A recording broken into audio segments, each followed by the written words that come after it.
All right, enough United. How about some quick hits instead? Let's go, Gab. Liverpool destroy Aston Villa 3-0. Jules, some love for TAA or just criticism of Unai Emery's insane high line? I think both are valid. Both, and the third point I would make is you can have a high line, but if you don't put pressure on the guy on the ball, there's just no point. You can have the highest line or the quickest defenders in the world.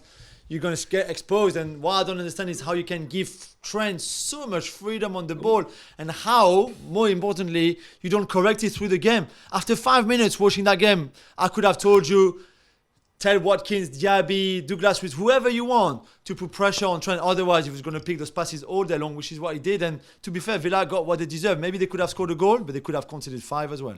I mean, it was so obvious. The way he's moving inside, Matip goes to right back. And this is why I'm confused by Emery. I can see his record. I can see all the great things that he's done tactically. Yeah. Sometimes I want to call him a genius. I know. But then he does stuff like this. And this is so basic.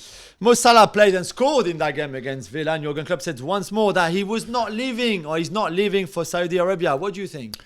Okay, so I've gone back and forth on this, right? Because obviously the obvious argument is if you're a club and you think long-term or medium-term, there's a number which it makes sense for him to go. If you're Klopp and you're thinking now, as managers often do, then obviously you say that he's staying.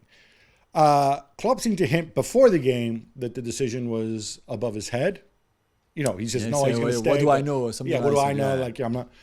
But then after this, he was pretty emphatic. And I also kind of think to myself, would he have played in this game if you as a club have decided, we're going to sell him, right? We're going to move him on. Yeah.